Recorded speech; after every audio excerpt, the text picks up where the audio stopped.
ठीक है। तो देखो ये 10th क्लास 9th क्लास के अपन पहले ऑलरेडी पढ़ चुके हैं। तो देखो इंपॉर्टेंट है, पहले मैं बता रहा हूँ, पीटी प्लस मेंस दोनों के लिए इंपॉर्टेंट है ये, ठीक है। 11th वाली भी इंपॉर्टेंट रहेगी पीटी प्लस मेंस के लिए। 12th वाली थोड़ा पीटी ओरिएंटेशन में ही रहती है, जिसमें एक पार्ट बहुत इंपॉर्टेंट है, जहाँ से डायरेक्ट हर साल क्वेश्चन आते हैं, 2 या 3 क्वेश्चन हमेशा आते हैं 12th वाले से। एक है जो ज़्यादा इंपॉर्टेंट नहीं है, पर ऐसा भी नहीं है, कभी कभी क्वेश्चन बने भी है, सीमांत उत्पादन वाले ऐसे क्वेश्चन बने हैं उसमें भी, पर बहुत रेयर रहता है, तो उसको इतना थोड़ा डिटेल में नहीं पढ़ेंगे अपन, थोड़ा वो देख लेंगे अगर कोई काम का रहेगा तो। परंतु ये जो इनको तो अच्छे से पढ़ेंगे अपन।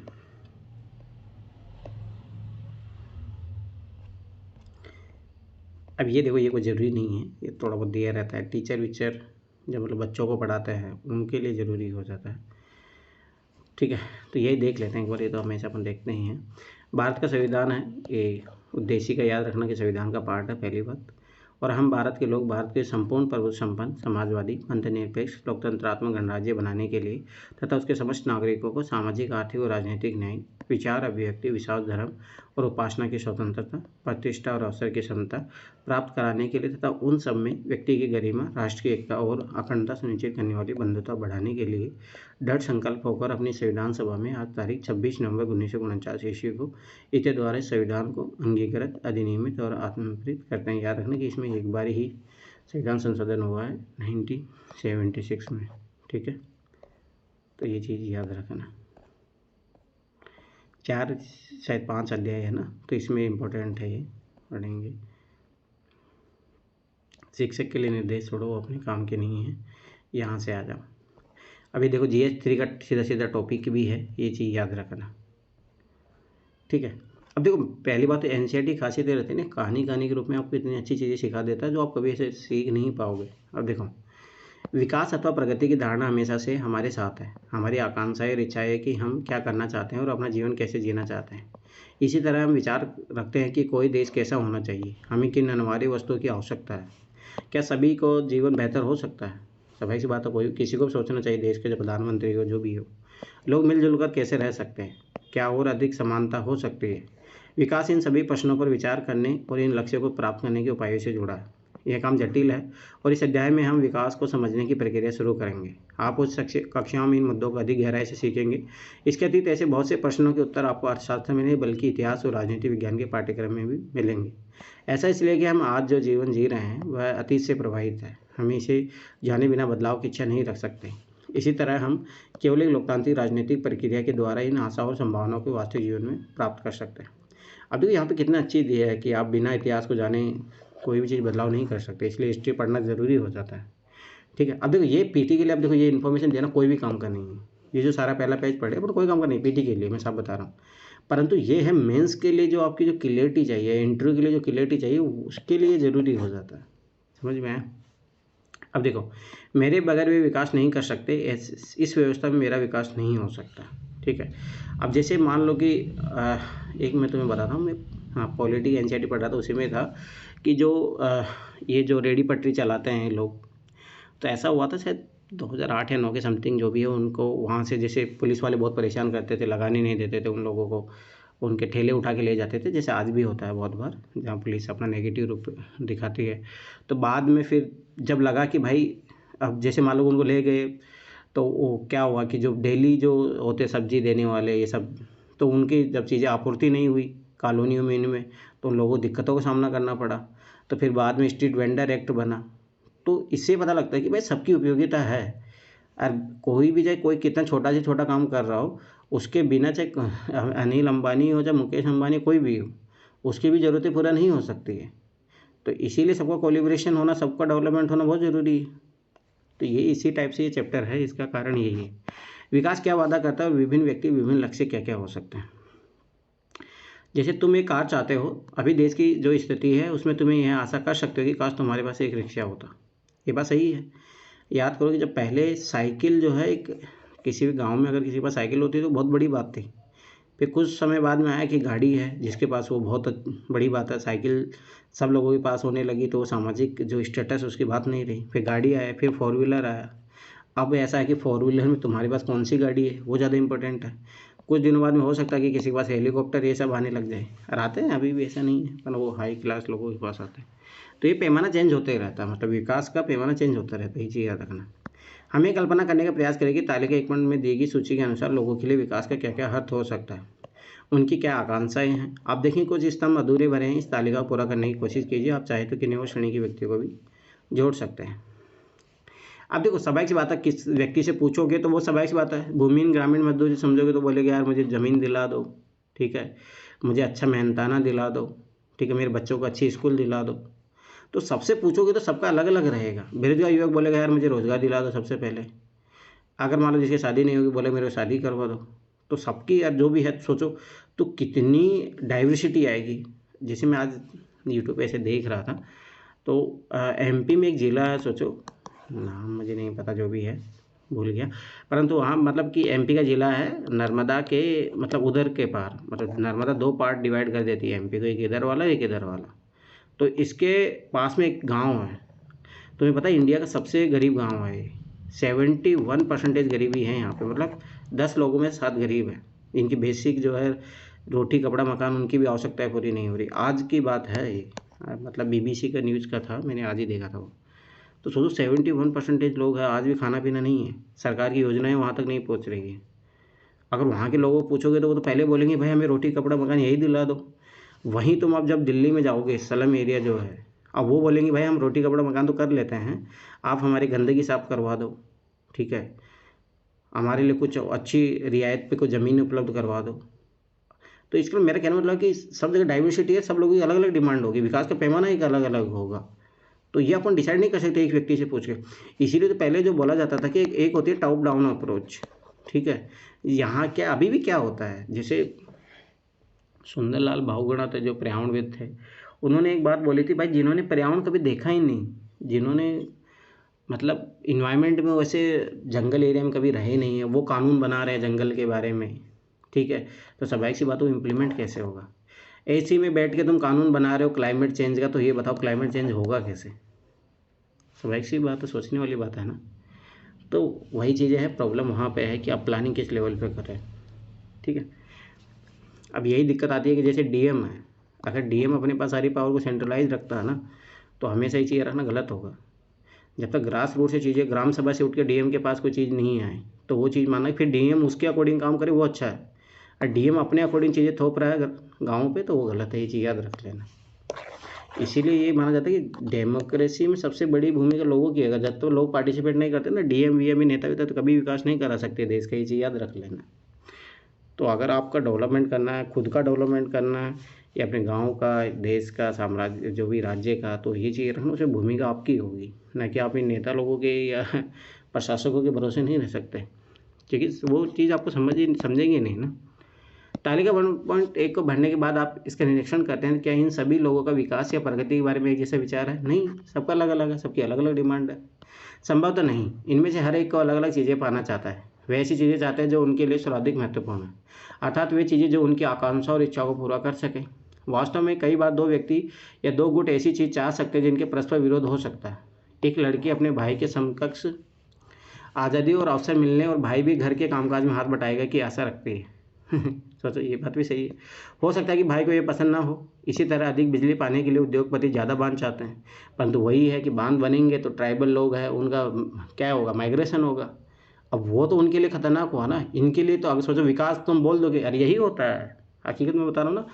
जो अपन देखते हैं आज विकास देख रहे हैं अपन, एक समाज का दर्पण देख रहे हैं। अच्छा इंडस्ट्री बढ़ रहे हैं, लाइट आ रही है 24 घंटे हमारे पास, ठीक है, पानी की सुविधाएं आ रही है, परंतु आप ये चीज़ देखो जो आप ये पा रहे हो कितने लोगों को शोषण के बाद में पा रहे हो, कितने। अब जैसे एमपी से है ना दिल्ली में पानी जाता है, दिल्ली हरियाणा यहाँ आसपास सप्लाई होती है। अब ये जो सोचो ना, जैसे महाराष्ट्र में भी एक जगह है, आप लोगों ने सुना होगा, बहुत सारी उस पर डॉक्यूमेंट्री भी बनी है। तो जो मुंबई को जो पानी जाता है, जहाँ से पानी जाता है, सोचो वहाँ के लोगों को पानी पीने के लिए नहीं है। तो इसका मतलब क्या हो, तुमने मुंबई का तो विकास कर दिया, परंतु यहाँ के लोगों की जो है सोचो कि स्वच्छ बल जो पीने का पानी वो छीन लिया आप लोगों ने। तो ये कैसा विकास हो सकता है मतलब। लेकिन इससे ज़मीन जलगमन हो सकती है और उन लोगों का जीवन अव्यस्त हो सकता है, और जो बेघर हो जाए जैसे कि आदिवासी, वे इसका विरोध कर सकते हैं, और हो सकता है कि वे अपने खेतों की सिंचाई के लिए केवल छोटे चेक बेंद या तालाब पसंद करते हैं। इस तरह 2 बात साफ है, एक अलग अलग लोगों के विकास के लक्ष्य भिन्न भिन्न हो सकते हैं, और दूसरा एक के लिए जो विकास है दूसरे के लिए विकास ना हो, ये चीज़ याद रखना। यहाँ तक कि वह दूसरे के लिए विनाशकारी भी हो सकता है। इसीलिए अपन विकास की बात नहीं करते हैं, अपन बात करते हैं समावेशी विकास की। ये चीज़ याद रखना, ये अंतर है डेवलपमेंट और इंक्लूसिव डेवलपमेंट में। तो जब कभी भी आप मेंस के आंसर राइटिंग में हो चाहे इंटरव्यू में हो, तो आपको समावेशी विकास यूज़ करना, ना कि विकास यूज़ करना।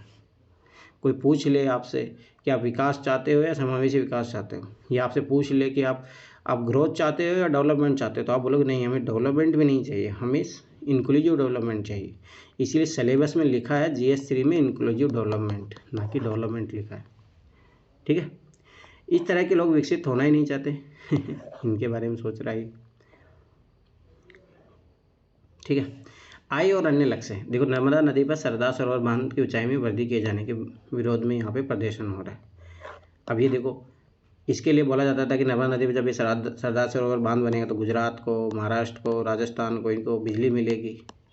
यहाँ के लोगों पर ये सोचो, जो इस इलाके में जो ट्राइबल रह रहे हैं कितने, तुम्हें पता लगभग 5000 गाँव डूब गए हैं। अब उनका कौन जस्टिस करेगा उनके साथ। आप अगर एक बात फिर तालिका 1.1 देखो तो एक बात समान पाओगे, लोग चाहते हैं कि उन्हें नियमित काम मिले, बेहतर मजदूरी मिले और अपनी उपज अथवा अन्य उत्पादों के लिए अच्छी कीमत मिले। दूसरे शब्दों में वे ज़्यादा आय चाहते हैं। स्वाभाविक सी बात है, सब अपनी इनकम तो बढ़ाना चाहता है। किसी भी तरह से ज़्यादा आय चाहने के अतिरिक्त लोग बराबरी का व्यवहार चाहते हैं, स्वतंत्रता चाहते हैं, सुरक्षा और दूसरों से आदर मिलने की इच्छा भी रखते हैं। वे भेदभाव से अप्रसन्न होते हैं। ये सभी महत्वपूर्ण लक्ष्य हैं, बल्कि कुछ मामलों में ये अधिक आय और अधिक उपभोग से अधिक महत्वपूर्ण हो सकते हैं। स्वाभाविक सी बात है। जिससे क्या होता है आज के समाज में, अगर आप देखोगे, जैसे मान लो कि कोई बार्बर का काम करता है, ठीक है, तुम्हें पता है, मतलब ठीक है, इन चीज़ों को लोग है ना उस लेवल पे नहीं देखते हैं, परंतु ये बात हमेशा एक चीज़ याद रखना कि पनी गलत है। एक बार्बर जो कर रहा है वो काम भी अपने परिवार की आजीविका पूर्ति के लिए कर रहा है। अब वहीं एक चीज़ है, मान लो कि DM हो गया, ठीक है, या मान लो कुछ टीचर हो गया, या कोई आर्मी का जवान हो गया, काम वो भी वही कर रहा है भाई। आर्मी में अगर मुझे बता दो कि अगर आज आर्मी में पैसे नहीं दिए जाए, ठीक है, क्या तुम्हें लगता है कि लोग जाएंगे उसमें? हो सकता है 1-8% लोग चले जाए, पर क्या जाएंगे? 99% तो नहीं जाएंगे। तो इसका मतलब क्या है भाई, सब अपनी आजीविकाओं की जो पूर्ति है उसके लिए जा रहे हैं ना, तो उसको इतना सम्मान क्यों और इसको इनको सम्मान क्यों नहीं मिलता है? तो गलत बात है। तो गांधी जी इसीलिए बोलते थे कि भाई जो भी कोई कार्य कर रहा है तो उसके कार्य के कारण उसका रेस्पेक्ट मिलना चाहिए। ऐसा नहीं कि वो क्या कार्य कर रहा है तो उसके आधार पर रेस्पेक्ट मिलेगा, और वो मान लो कि थोड़ा लो काम कर रहा है तो उसको सम्मान नहीं मिलेगा, ये गलत बात है ना। तो ये हमेशा याद रखना कि जो अपना रहता है कि जो घरों में काम करते हैं उनको अपन इज्जत नहीं देते हैं, ये गलत बात है। उनको गाली गलौच भी करते हैं, तो ये सही नहीं है ना। तो वो सम्मान ज़्यादा ज़रूरी हो जाता है उन लोगों के लिए। तो वहाँ पे इनकम नहीं इंपॉर्टेंट करती है, सम्मान ज़रूरी होता है, और सबको अपने सम्मान के लिए जीने का हक होता है भाई। क्योंकि जीने के लिए केवल भौतिक वस्तु ही पर्याप्त नहीं होती, सम्मान ये सब सारी चीज़ें भी इम्पोर्टेंट होती है, ये चीज़ याद रखना। द्रव्य या उसे खरीदी जा सकने वाली भौतिक वस्तु एक कारक है जिस पर हमारा जीवन निर्भर है, लेकिन हमारा बेहतर जीवन ऊपर लिखी भौतिक वस्तुओं पर भी निर्भर करता है, ये चीज़ याद रखना। मतलब पैसे नहीं चाहिए भाई अपने को, पैसों के साथ में ये चीज़ भी चाहिए कि अपन भाई मान सम्मान से जीवन जी सके। अगर मान लो आपको पैसे तो मिल जाए, मान सम्मान नहीं मिल रहा ना, आप जीवन में कुछ नहीं कर सकते। चाहे पैसे वाले हो, कुछ भी नहीं कर पाओगे। अगर आपको ये बात स्पष्ट नहीं लगती है तो आप अपने जीवन में अपने मित्रों की भूमिका के बारे में ज़रा सोचिए।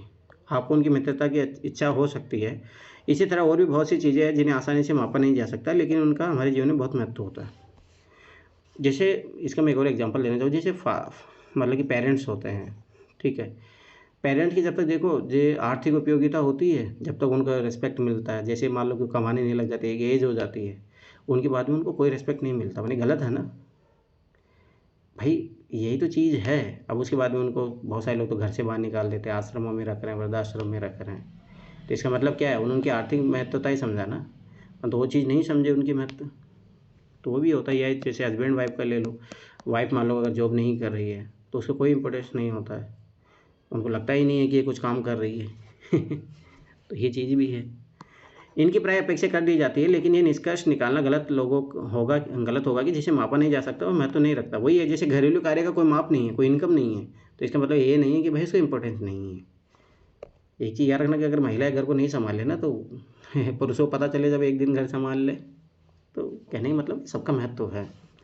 एक और उदाहरण देखिए, अगर आपको कहीं दूर दराज के इलाकों में नौकरी मिलती है, उसे स्वीकार करने से पहले आप आय के अतिरिक्त बहुत से कारकों पर विचार करेंगे। स्वाभाविक बात है, कौन छत्तीसगढ़ में जॉब करने जाने चाहेगा? पता लगे कि वहाँ पे तुम्हें 1 लाख रुपए दे रहे हैं, परंतु वही है कि नक्सलवादी को खतरा मान लो तुम्हें, तो वहाँ जाने से डरोगे ना तुम। वही है कि तुम्हें राजस्थान में है, वहाँ चाहे तुम्हें 10,000 ही दे रहा हो, तुम वहाँ काम करना बेहतर पसंद करोगे। मतलब सवाई सी बात है, सिक्योरिटी ये सब सारी चीज़ें भी महत्व करती हैं। जैसे कि आपके परिवार के लिए क्या सुविधाएं उपलब्ध होंगी, काम करने का वातावरण कैसा होगा, या सीखने के लिए क्या अवसर है। दूसरी नौकरी में यद्यपि आपको वेतन कम मिलता हो, लेकिन ये नियमित रोजगार हो सकता है जो आपकी सुरक्षा की भावना को बढ़ाता है। एक अन्य नौकरी अधिक वेतन दे सकती है, लेकिन कार्य की सुरक्षा नहीं, और हो सकता है आपके परिवार के लिए पर्याप्त समय भी न मिले। इससे आपकी सुरक्षा और स्वतंत्रता की भावना कम हो जाएगी। ठीक है।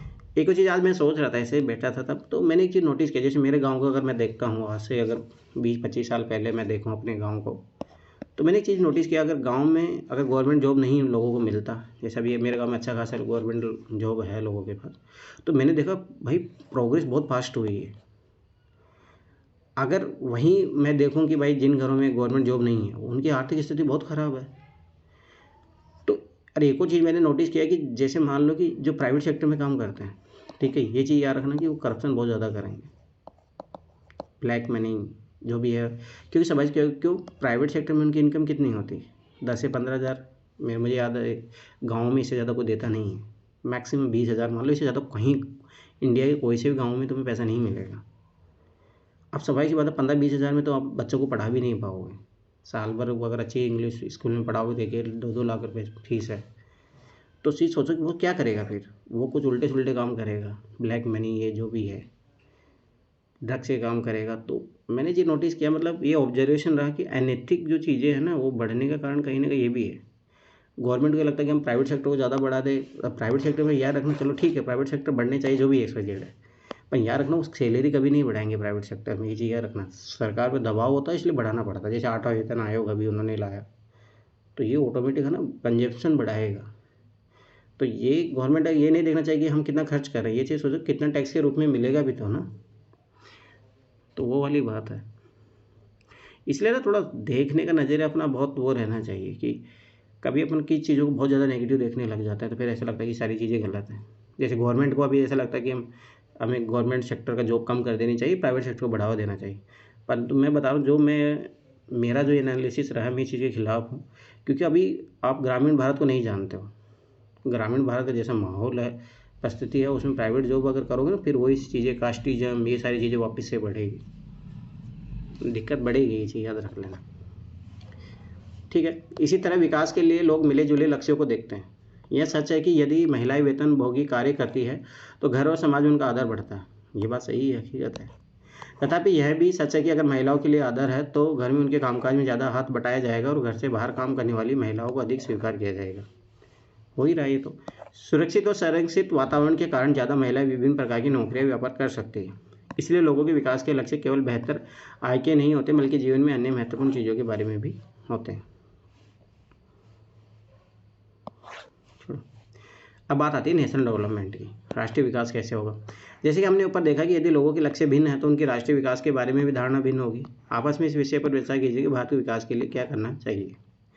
इसका मैं एक और चीज़ एग्जांपल देता हूँ। जैसे मान लो ग्राम पंचायत होती है ना, ध्यान से समझना।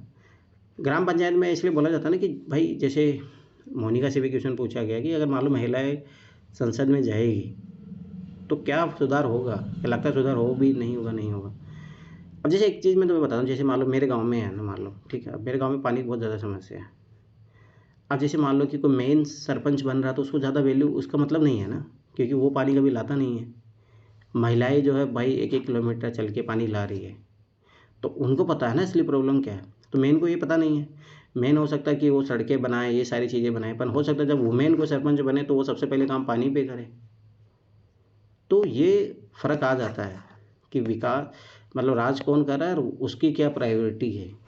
तो जब मेरा ये माना कि संसद में महिलाएं जाएगी अपने बलबूते है ये नहीं कि जो जैसे पति सरपंच वाली वैसी नहीं, वो महिलाएं जो अगर मान लो कि अपने दम पे जाएगी। और अभी मेरा माना कि ये एक भी ऐसी महिला नहीं मानता हूँ जो अपने दम पे गई है, कहीं ना कहीं अपने परिवार का समर्थन रहा है, उसके कारण ही वो वहाँ तक पहुँची। अगर आप मुझे बता दो, अगर ऐसी भी आपको लगता हो जो अपने बलबूते गई हो, 1% भी नहीं है मेरे अनुसार। तो मैंने तो नहीं देखा कोई अपने जिन्होंने जीरो लेवल से अपने जीवन में पॉलिटिकल कैरियर में पार्टिसिपेट किया हो, उसके अपने बलबूते पे वो वहाँ तक पहुँची हो।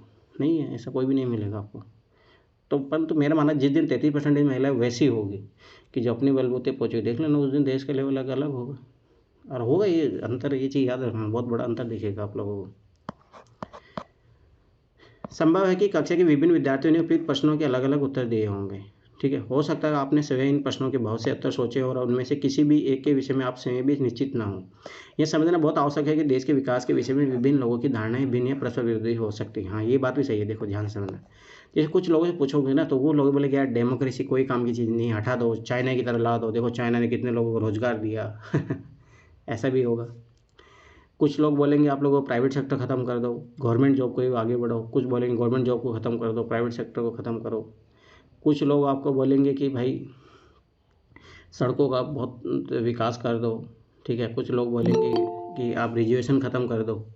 तो मतलब कहने मतलब कि सबका एक अलग अलग आइडिया होता है। अब इसका मतलब ये नहीं कि उनके आइडिया को मान लिया जाए। तो ये चीज़ याद रखना। लेकिन क्या सभी विचारों का बराबर महत्व दिया जा सकता है? नहीं दिया जा सकता ना, कभी नहीं, नो नेवर। या यदि परस्पर विरोधी है तो निर्णय कैसे किया जाए?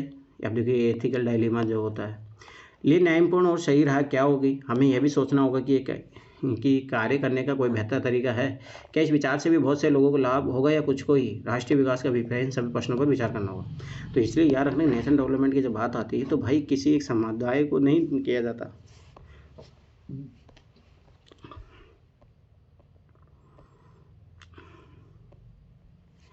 ठीक, क्या दिया है, कुछ काम का चीज़ है इसमें। देखो, एक जहाज़ ने 500 टन तरल जहरीले अवशेष के शहर के खुले कूड़े घर और आसपास के समुद्र में डाल दिया। स्वाभाविक सी बात है, इससे कितना बीमारियाँ फैलेगी। ये अफ्रीका देश के आइवरी कोस्ट में अबिदाजन शहर में हुआ। इन खतरनाक जहरीले अवशेषों से निकलने वाले धुएं से लोगों जी मितलाना, चमड़ी पर दरोरे पड़ना, बेहोश होना, दस्त लगाना इत्यादि की शिकायतें की। 1 महीने के बाद 7 लोग मारे गए, 20 अस्पताल में भर्ती हुआ। विषाक्तता के कारण 26,000 लोगों का इलाज किया गया।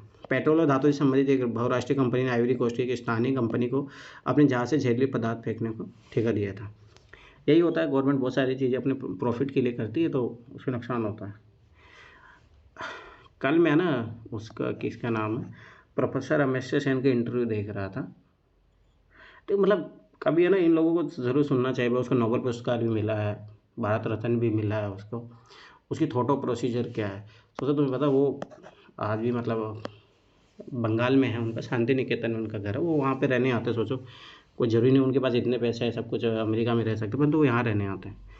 तो वो बोल रहे थे कि जैसे कि इंडिया में अभी जो हो रहा है ना, कि एक तरह की राजनीति हो रही है कि धर्म के नाम पे लोगों से वोट मांगना, सांप्रदायिकता को बढ़ावा देना, ये भारत का रूप है ही नहीं। उन्होंने बोला कि इंडिया नॉट इज, मतलब ये रियल इंडिया है ही नहीं। जहाँ बाबरी मस्जिद को ढा दिया जाता है, मुसलमानों को इस बात का खौफ है कि वो मुसलमान है तो उनके साथ एक विरोधाभासी लोग उनको देख के डरते हैं। तो मतलब ये कि ये इंडिया है ही नहीं है। अगर आप रियल इंडिया जानोगे, गांधी जी को इनको जानोगे, तो ये इंडिया है ही नहीं भाई। वो जो भारत जैसा मतलब स्वतंत्र लीडर चाहते थे, आज जो होता है कि वोट धर्म के आधार पे दिया जा रहा है, राजनीति तुष्टिकरण की राजनीति हो रही है। तो मतलब उन्होंने कहा कि भाई महात्मा बुद्ध जो है उन्होंने क्या सिखाया अपने को, टॉलरेंस, ये सारी चीज़ें, पर वो है कहाँ पे, देखने को तो मिलती नहीं। तो मतलब देखो वो लोग भी चिंतित है इन चीज़ों से कि भारत वो नहीं है जो आज जो करना चाह रहे हैं। विकास का भी अपन जो पैमाना नाप दिए हैं कि ऐसा विकास होना चाहिए, वो बोले कि गलत है। आप इन्वायरमेंट को छोड़ के चीज़ों का डेवलपमेंट दे रहे हो नाम, तो गलत है ना वो। तो मतलब ये है कि आंसर राइटिंग जब भी आप लिखो ना, तो ये अमर्त्य सेन हो गया, इनका कोड ले सकते हो। अमर्त्य सेन के अनुसार विकास वो नहीं है कि जब उन पर्यावरण हो गया, यह जो समाज की सौहार्दता है, प्रेम भाईचारा, उनको ख़त्म करके अपन विकास या राजनीति कर रहे हैं, वो गलत है। अगर आप ये चीज़ ऐसे में लिखोगे, मेंस के आंसर में लिखोगे या आप इंटरव्यू में भी बोलते हो, तो एक अलग इम्पैक्ट पड़ता है कि पता लगता है कि आपको चीज़ें बहुत मैच्योर हो। जैसे मैं ये चीज़ सोच रहा था कि जैसे मान लो कि बाबरी मस्जिद ढही, ठीक है, वहाँ राम मंदिर बना, क्या ये नहीं हो सकता था कि मान लो कि भाई ठीक है, देखो ना भाईचारा क्या होता है, भाईचारा ये होता है कि एक परिवार में मान लो कि एक ही माँ के 2-3 संतान होते हैं, झगड़े होते हैं, हर घर में होते हैं, ये बात नहीं। पर वही झगड़ा अगर मान लो कि कहीं कोर्ट कचहरी में जाके उल्टा घर में मतलब आपसी सहमत से अगर उसको हल किया जा सकता है, तो क्यों ज़रूरत है? तो वो वैमनस्य नहीं बढ़ाता है ना। अगर ये चीज़ यार हम जैसे बोला जाता है ना कि परिवार का झगड़ा अगर बाहर गया और वो ठीक है बाहर सुलझ भी गया, पर याद रखना कि वो परिवार में दोबारा कभी बनेगी नहीं। वैसे हिंदू मुस्लिम है, अगर इन चीज़ों को तुम जितना तरजीब दोगे ना, उतना मान लो कि कोर्ट कचहरी में लेके जा रहे हो। अभी जैसे मान लो कि चल रहा है अजमेर की दरगाह का मामला, ये सब सारी चीज़ें, तो ये समाज में ना घृणा भाव को बढ़ाएगा, और ये चीज़ें कभी ख़त्म नहीं होने वाली फिर। तो वही मेरा मानना था कि अगर उस टाइम ऐसा होता कि आपसी समझ से लोगों से बातचीत किया जाता, हो सकता था कि अरे ऐसा कोई नहीं होता है, तो समझा के भी तो डिसीजन लिया जा सकता था ना, कि हाँ भाई मुस्लिमों की तरफ से हम राजी खुशी से चीज़ कर सकते हैं। तो वो आपसी समझ होना बहुत ज़रूरी है ना।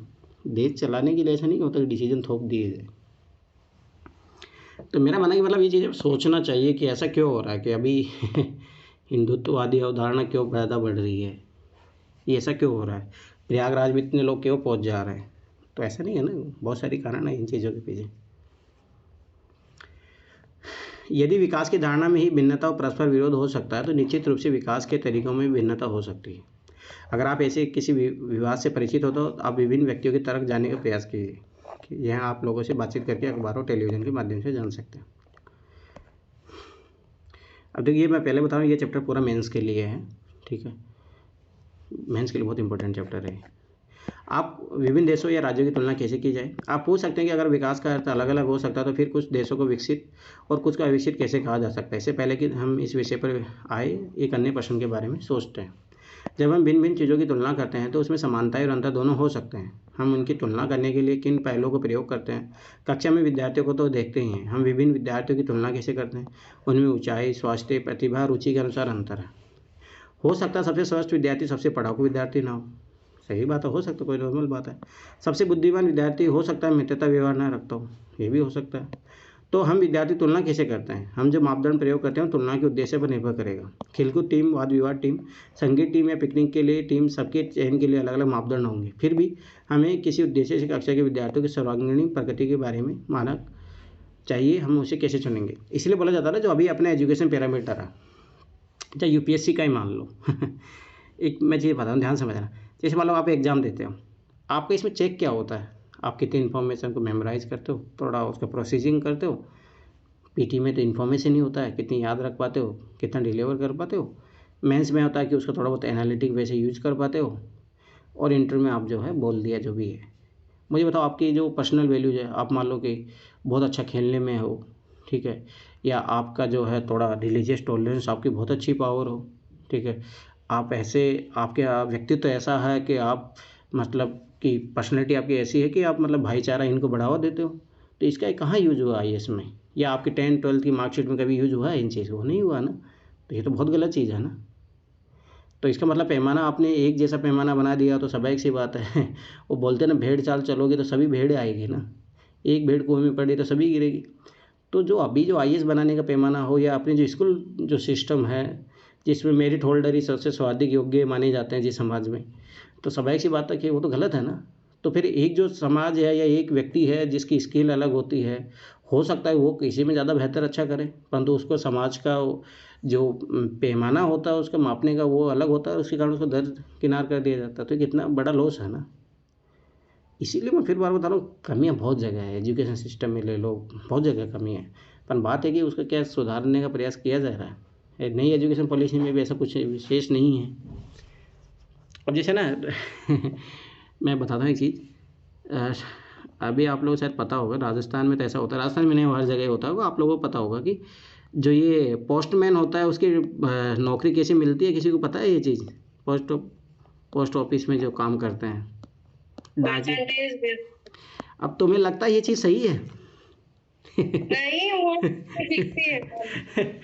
मैं तुम विश्वास नहीं करोगे, मतलब मैं कभी कभी इन चीज़ों में सोचता हूँ, तो मैं अब सोचो, मतलब बिल्लैंड एक खोपड़ी को इंसान है, मतलब, और मैं जब लॉकडाउन में यहाँ पे आया था ना, 2020 की बात है, मैंने भी भर दिया था फॉर्म। तो मेरा उस टाइम 75% था, ऐसा मैं सोचा था यार हो जाएगा, इससे कोई उनसे बड़ी बात है। पता लगा, तुम्हें पता उसका कट ऑफ कितनी गई थी, 99। बहुत महंगा। तो सर इसमें फायदा उन्हीं को हुआ जिन्होंने लॉकडाउन में 10-12 की थी, 12 की थी, क्योंकि 90 प्लस 90%। अरे नहीं, पर बात ऐसे ही सोचो ना कि वो यार चतुर्थ श्रेणी का काम है। अगर इस ब्रिलियंट खोपड़ी को तुम एक गवर्नमेंट जॉब के नाते उधर भगा रहे हो तो देश का विकास कैसे होगा, मुझे बताओ यार। ये वो काम तो ये तो कोई भी कर सकता है ना। तुम्हें लगता है उसमें उसमें कोई स्किल चाहिए? मतलब सोचने की बात है ना। ये मतलब बहुत बड़ा लॉस है। इसका मैं एक और एग्जांपल है, मेरे गांव में एक लड़का ब्रिलियंट था भाई, उसके 8th क्लास में भी अच्छी बढ़ी, पढ़ने में बहुत अच्छा था, 10th में भी अच्छी बढ़ी, 12th में अच्छी बनी। जब पता लगा कि ये पोस्ट निकल रही है तो उसने भर दिया, उसका हो गया यार, वो आज डाकिया बन के ही बैठा है। हो सकता है कि अगर ये चीज़ें नहीं होती तो मतलब अच्छी पोस्ट लेता कहीं ना कहीं पे। तो लॉस हुआ ना, ये सोसाइटी का लॉस हुआ, उसकी जो स्किल है उसका लॉस हुआ। अरे ऐसे मैं तो ये एक एग्जांपल बता रहा हूँ, ऐसे कितने एग्जांपल होंगे। लगभग उसके भर्तियाँ भी बहुत ज़्यादा निकलती है, 1 लाख की समथिंग निकलती है पूरा ऑल ओवर इंडिया। हर साल 1 लाख लोग जो टैलेंटेड लोग हैं वो सोचो खपा रहे हैं। तुम्हें क्या लगता है भाई इसके पीछे सोची समझी चाल होती है? क्योंकि गरीब तबका इस समाज में उठे नहीं, आगे ना बढ़े, उनको छोटी मोटी पोस्टें दे के रख दो। करेंटली जो एग्जाम हो रहे हैं ना, तो व्यापम से वो पूरी शीट उठा के ना उसमें उसमें हेर फेर करके जॉब दे रहे हैं, और तो छोड़ ही दीजिए। तुम्हें पता है क्यों होता है? तुम लोग है ना ये सोच नहीं पाते हो ये चीज़। कारण क्या है ना, जो अपर क्लास होती है ना, जो बैठे हैं ब्यूरोक्रेट लोग बैठे हैं, ये सब लोग बैठे हैं ना, ये कभी नहीं चाहते कि जो गरीब लोग हैं उनके बराबर आके बैठने लग जाए। सब ऐसी बात तुम खुद सोचो, जो मेरिट होल्डर सोचो डाकिया बन रहे हैं, कल ये अगर IAS का एग्ज़ाम देंगे तो उनको बच्चों को कम्पीट करेंगे नहीं करेंगे? करेंगे ना, क्योंकि ब्रिलियंट खोपड़ी है, नेचुरल टैलेंट है उनके पास। जब वो आएंगे तो सब एक सी बात है कि जो अपर क्लास है वो ऑटोमेटिक हटेगा वहाँ से। तो ये अपर क्लास की चाल होती है कि भाई उनको बिलो जो होती है क्लास उसको नीचे ही रहने दो। उनको पता है कि वो खुश हो जाएंगे। वो उनको 10-20 हज़ार का जॉब दे दो, गवर्नमेंट जॉब दे दो, बस गवर्नमेंट जॉब के नाम पे थप्पा दे दो उनको। भाई ये बहुत नहीं मतलब समझो इसके पीछे कोई लॉजिक है? इस जॉब को ऐसे लोगों को देना कि जो ब्रिलियंट है, क्या इसमें ऐसी स्किल यूज हो रही है? जो 90% के लोग हैं वही उस जॉब को डाकिया कोई पोस्ट है ऐसी तुम लोगों को लगता है? उसमें क्यों परसेंटेज का पैरामीटर रखा गया बताओ? भाई इस देश में बहुत सारी चीज़ें ऐसी चलती है जो आप सीधा देखोगे ना तो आपको समझ में नहीं आएगा, पर जब अपना दिमाग दूसरे तरीके से चलाओगे तो पता लगेगा कि दुनिया में झोल क्या चल रहा है। तो ये चीज़ें याद रखो, दुनिया बहुत गोलम गोल है। फिर सर ऐसे सोचने पे बैठे तो कहीं ना कहीं कुछ ना कुछ चल ही रहा होता है, फिर तो सोचते सोचते ही दिमाग खराब हो जाएगा। बस सोचने सबसे खराब बुरा नहीं मुझे तो करना है। इंडिया में लगता है ना, इंडिया में मुझे तो सबसे ज्यादा बुरा लगता है ये टैक्सेशन का सिस्टम। ये आप अगर कोई मेडिकल सुविधा की भी चीजें खरीद रहे हो ना, एक सिरिंज खरीद रहे हो उस पे आपको टैक्स देना पड़ रहा है, हर प्रोडक्ट का अलग अलग टैक्स है, मेडिकल में दवाई में अलग टैक्स है, इतना टैक्सेशन के नहीं बोझ के अमित, मारे। वो जो तुम्हारा जो है उसमें ठीक है, वो गवर्नमेंट भी एक्सेप्ट करती है कि ये कमी है, परंतु वो सुधार नहीं हो सकता ना उसमें। मुझे आप ये बताओ कि आप कैसे डिसाइड करोगे कि आप दूध लेने जा रहा है तो गरीब व्यक्ति जा रहा है या अमीर जा रहा है? तुम कैसे डिसाइड करोगे बताओ? How can decide? वो बहुत कॉम्प्लिकेट है। तो वो इस कारण से है, तो उसमें नहीं कहा जा सकता। परंतु हाँ इसमें ये थोड़ा बहुत रिफॉर्म हो सकता है कि जैसे मान लो कि जो हाई क्लास यूज़ करता है तो उस पर थोड़ा ज़्यादा टैक्स और वो होता ही है। आप नॉर्मल से देखो कि ऑडी गाड़ी खरीदोगे तो उस पर ज़्यादा टैक्स है। आप वहीं एल्टो खरीदने जा रहे हो तो कम है ना, क्योंकि पता कि भाई मिडिल क्लास जो है, लोअर क्लास है, वो वहीं तक वो रीच कर सकता है तो उसका उतना ही टैक्स है। तो ऐसा नहीं है, आप थोड़ा गलत तरीके से देख रहे हो। उसकी कुछ प्रॉब्लम्स भी है उसमें, थोड़ा इतना कास्केडिंग इफेक्ट होता है, आप नहीं लगा पाओगे ना उसका। तो वो नहीं है, परंतु हाँ ऐसा नहीं, गवर्नमेंट प्रयास करती है, गवर्नमेंट को पता है ये चीज़ गलत है। एक मान लो कि 30 रुपये का दूध है, उस पर 2 रुपये टैक्स देना पड़ रहा है, ठीक है। अमीर आदमी के लिए 2 रुपये कुछ नहीं होता, परंतु जो यार जो डेली की मजदूरी जो 100 रुपये कमा रहा है उसके लिए बहुत फ़र्क पड़ता है इन चीज़ों का। वो बात तो है, परंतु उसका अपना लिमिटेशन भी है ना, तो ये चीज़ याद रखो। जीएसटी आने से कोई फायदा हुआ है भैया? मतलब GST लाने से ये फ़ायदा हुआ कि थोड़ा इंटीग्रेशन बढ़ा है, और थोड़ा बहुत जो ये होता था ना, मोनोपोली होती थी, ऑफिसर जो होते थे उनकी मोनोपोली कम हुई है। फ़ायदा तो है, कभी भी नेशनल इंटीग्रेशन के लिए ज़रूरी है, फ़ायदा तो है, पर राज्यों को हानि हुआ। राज्यों को हानि हुआ। अरे बिहार में अगर है ना, खाने का तो उसमें 90% जीएसटी ले लेते हैं वो खाने के समय।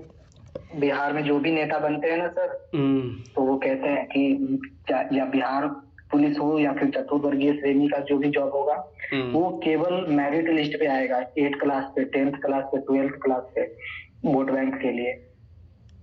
वो गलत है, मैं तो बता रहा हूँ ना, गलत है सिस्टम। अरे ये मैं फिर बता रहा हूँ, ये अपर क्लास की चाल होती है, आप लोग नहीं समझते हो।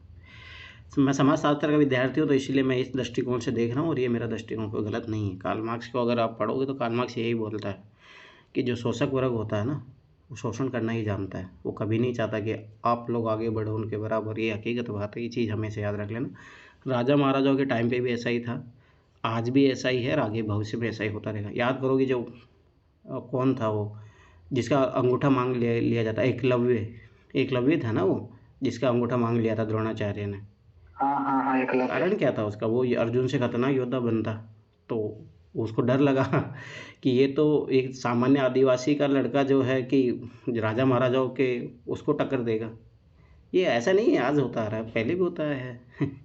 याद करो, जब राजा महाराजाओं के टाइम में ऐसा होता था कि राजा के बेटे से ज़्यादा कोई शक्तिमान, कोई सेना का, आर्मी का कोई लीडर निकल जाता, उसको मरवा दिया जाता था। आज भी उस रशिया में देखो, रशिया में क्या हुआ, अभी ऐसा ही हुआ। रशिया में ऐसा था कि व्लादिमीर पुतिन को लग रहा था कि मेरे को टक्कर दे सकता है फ्यूचर में मेरे खिलाफ, और हो भी गया था। वहाँ पे सेना भटक गई थी, सेना कुछ सपोर्ट उसको करने लग गए थे, तो उसने मरवा दिया उसको। तो ये है दुनिया ऐसी शैली चलती है। चलो,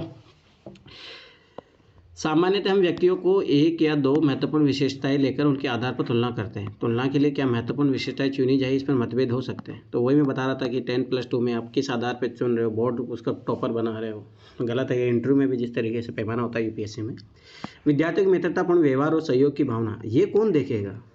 ये क्या इंटरव्यू में देख पाते हैं? No, never. सहयोग की भावना देख पाते हैं तुम्हारी? कभी एग्जाम में पता लगता है कि तुम्हारे सहयोग की भावना देखी जा रही है? No, never. आपकी क्रिएटिविटी देखी जाती है? नो।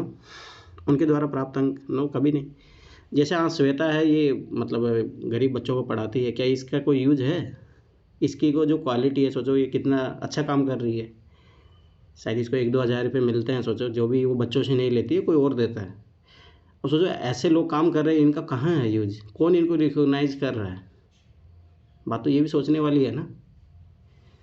तो मेरे कहने मतलब कि चीज़ें पैमाना अलग है। तो इसीलिए बोला जाता है ना कि बहुत बार व्यक्ति की योग्यताओं की कमी नहीं होती है, डिपेंड ये करता है उसे कौन सी योग्यता देखी जा रही है वहाँ पे। ये जो किसान आंदोलन हुआ था ना सर, तो बिहार में बहुत शोरों से हुआ था किसान आंदोलन, ठीक है। तो ये जो आपको जितने भी नाम सुनने को आ रहे हैं ना, कार्यानंद शर्मा और विद्याधर और सोसाइटी विद्यानंद और पता नहीं क्या क्या नाम है, अगर वो लोग जितने भी थे ना सर, वो लोग अलग विचारधारा रखते थे, उनका आजादी से कोई लेना देना नहीं था। लेकिन उन लोगों को खबर लग गया कि अब देश अपना आजाद होने वाला है, इसलिए उन्होंने क्या किया ना कि एक पार्टी बना ली, ठीक है, और उस पार्टी का नाम दिया किसान आंदोलन। और उस किसान आंदोलन के माध्यम से अपने वर्ग को बोला कि देखो इस किसान आंदोलन में बढ़ चढ़ कर भाग लो। और भाग लेने का मतलब यह नहीं कि अपनी जमीनें हाथ से जाने दो, बल्कि ऐसा करो कि जितनी जमीनें हैं उन पर कब्जा कर लो। और ये बात सर मैं किस आधार पे कह रहा हूँ, ऐसे बोलना तो नहीं चाहिए ओपनली, लेकिन मैं किस आधार पे बोल रहा हूँ कि पटना में एक मीटिंग होती है सर, मैं उनका एक है नाम मैं भूल रहा हूँ उनका, ठीक है सर। तो क्या बोलते हैं कि वो राजपूत थे और यहाँ के थे, आरा के थे, और कुछ और जाति वर्ग के थे, तो वो यहाँ के बाढ़ मुकामा इधर के थे, तो टाल एरिया के। तो सोचिए कि उन्होंने कहा कि अपने वर्गों को कि तुम लोग हथियार तैयार रखो, जैसे ही अंग्रेज जाएंगे ये किसान आंदोलन हम है और हम ही यहाँ किसान आंदोलन के नाम पर इनकी जमीनें कब्जा लेंगे। और हम अब सोचिए कि आज तक वो स्वतंत्रता सेनानी बने हैं, उनके बच्चों नाती पोतों को वो आरक्षण मिल रहा है। और दरअसल वो आज बिहार में 80% भूमियों के कब्जा कर मालिक बने बैठे हैं, और जितनी भी 20% भूमि है उसमें 90% व्यक्ति का भाग है, 20 और 90% का भाग है। हाँ, वो तो है ही, तो यार बिहार में तो खास तौर से लैंड रिफॉर्म अच्छे से हुआ ही नहीं। चलो कोई नहीं, इसमें शायद नहीं पढ़ चुके हैं 9th क्लास में, उसमें तो है ही, ठीक है, और वो मेंस का टॉपिक भी है।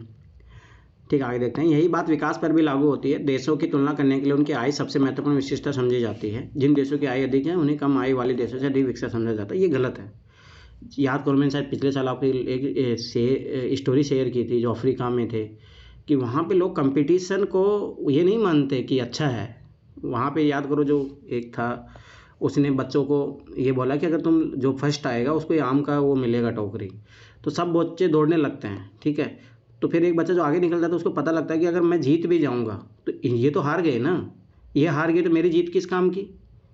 तो सोचो फिर वो बच्चे साथ साथ जाते हैं और सब जीत जाते हैं तो सबको मिलता है। तो ये बात भी सोचने योग्य है ना कि क्या अपन कंपटीशन जो है जिस तरीके से है यहाँ पे, जैसे इनकम को महत्व दिया जा रहा है कि ये चीज़ है, भारत के पास अपनी एक अलग संस्कृति, अलग कल्चर है, तो ये भी चीज़ सोचने योग्य है। यह इस समझ पर आधारित है कि अधिक आय का अर्थ है मानवीय आवश्यकताओं की सभी वस्तुओं का अधिक होना। जो भी लोगों को पसंद है, जो उनके पास होना चाहिए, वे सभी वस्तुओं को अधिक आय के द्वारा प्राप्त कर पाएंगे। इसलिए ज़्यादा आय अपने आप में एक महत्वपूर्ण लक्ष्य समझा जाता है। अब एक देश की आय क्या है? अंतर्दृष्टि से किसी देश की आय उस देश के सभी निवासियों की आय है। इसमें हमें देश की कुल आय ज्ञात होती है, ठीक है। लेकिन देशों के बीच तुलना करने के लिए कुल आय इतना उपयुक्त माप नहीं है, क्योंकि देशों की जनसंख्या अलग अलग होती है। कुल आय की तुलना करने से हमें ज्ञात नहीं होगा कि औसत व्यक्ति क्या कमा सकता है। क्या एक देश के लोग दूसरे देश के लोगों से बेहतर है। इसलिए हम औसत आय की तुलना करते हैं, जो कि देश की कुल आय को कुल जनसंख्या से भाग देकर निकाली जाती है। औसत आय को प्रति व्यक्ति आय भी कहा जाता है। ये थोड़ा बहुत आइडिया रखना। जैसे मान लो कि भारत पूरा 100 रुपये कमा रहा है, ठीक है, और भारत में लोग 50 रहने वाले, तो पर व्यक्ति दो रुपये कमा रहा है। ये एवरेज इनकम निकाला जाता है इस तरीके से। विश्व बैंक की विश्व विकास रिपोर्ट के अनुसार देशों को वर्गीकरण करने में इस मापदंड का प्रयोग किया जाता है। वे देश जिनके 2017 में प्रति व्यक्ति आय $12 जो है 12,056 प्रति वर्ष या उससे अधिक है, उसे समृद्ध देश। और वे देश जिनकी प्रति व्यक्ति आय $995 जो है 995 प्रति वर्ष से या उससे कम है, उन्हें निम्न आय वाला देश कहा गया। भारत मध्यम आय वर्ग के देशों में आता है, क्योंकि उसकी प्रति व्यक्ति आय 2017 में केवल $1820 प्रति वर्ष थी। समृद्ध देशों, जिनमें मध्य पूर्व के देश और कुछ अन्य छोटे देश शामिल नहीं हैं, को आमतौर पर विकसित देश कहा जाता है।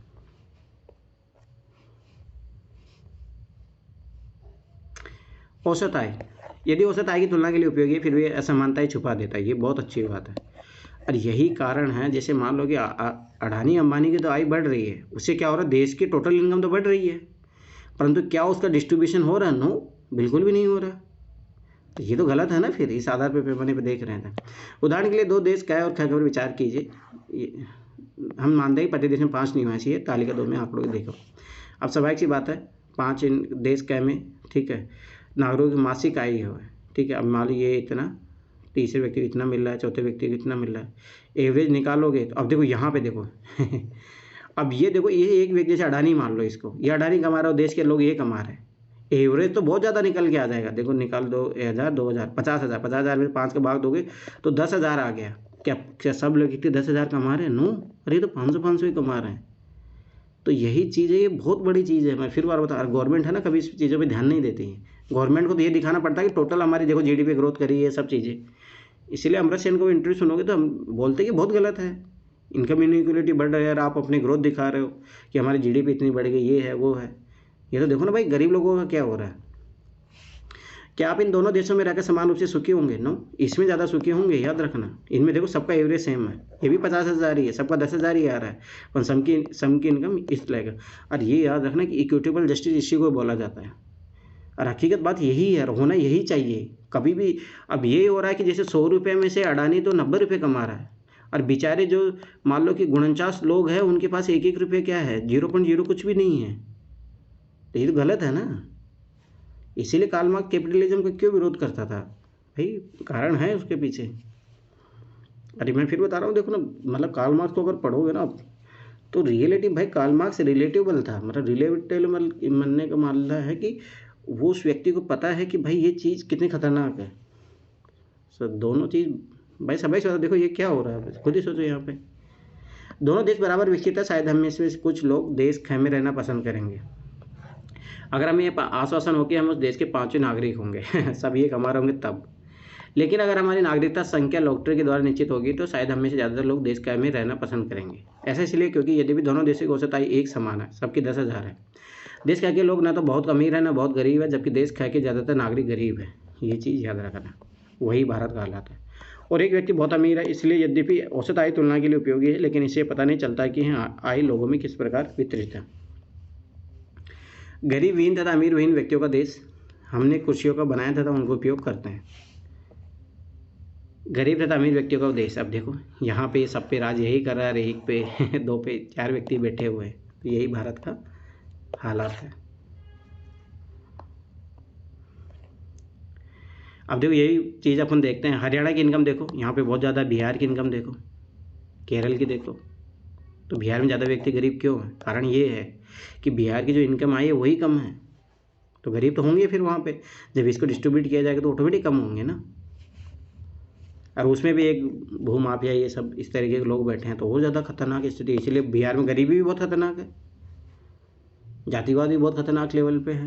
कारण देखो ना, अब ये चीज़ हमेशा याद रखना, जहाँ इकोनॉमी प्रॉस्पेरिटी नहीं बढ़ेगी वहाँ पे ये चीज़ें हमेशा रहेगी, गरीबी, बाल विवाह, ठीक है, जातिगत भेदभाव रहेगा, ठीक है, अंधविश्वास रहेगा, रूढ़िवादिता रहेगी। और जैसे इनकम लेवल बढ़ता है, सारी चीज़ें होती है, प्रोग्रेस होती है, चीज़ें खत्म होती चली जाती हैं।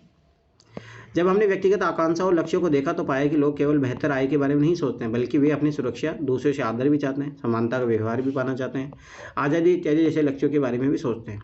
इसी प्रकार जब हम किसी देश या क्षेत्र के बारे में सोचते हैं तो हम औसत आय के अतिरिक्त अन्य महत्वपूर्ण लक्षणों के विषय में भी सोचते हैं। ये विशेषता क्या हो सकती है, इसका निरीक्षण हम एक उदाहरण के द्वारा करते हैं। तालिका 1.3 में हरियाणा, केरल और बिहार की प्रति व्यक्ति आय दर्शाती है। वास्तव में ये आंकड़े वर्ष 2015-16 की वर्तमान कीमतों पर प्रति व्यक्ति निवल राज्य घरेलू उत्पाद के हैं। अभी हम इस जटिल शब्द का क्या वास्तविक अर्थ है उसे छोड़ देते हैं। मोटे तौर पर हमें इस राज्य की प्रति व्यक्ति आय मान सकते हैं। हम देखते हैं कि इन तीनों राज्यों में हरियाणा की प्रति व्यक्ति आय सबसे अधिक है और बिहार सबसे पीछे है। इसका अर्थ है कि औसतन हरियाणा में एक व्यक्ति एक वर्ष में 1,62,034 रुपये कमाता है, जबकि बिहार में औसतन व्यक्ति 31,454 रुपये कमा रहा है। इसलिए अगर विकास को मापने के लिए प्रति व्यक्ति आय का प्रयोग किया जाए तो तीनों राज्यों में हरियाणा सबसे अधिक और बिहार सबसे कम विकसित राज्य माना जाएगा। अब हम इन तीनों राज्यों कुछ और आंकड़ों पर नज़र डालते हैं जो कि तालिका 1.4 में दिए गए। अब देखो मैं बता रहा था ना, वही चीज़ इसने एनसीईआरटी ने समझाने का प्रयास किया है।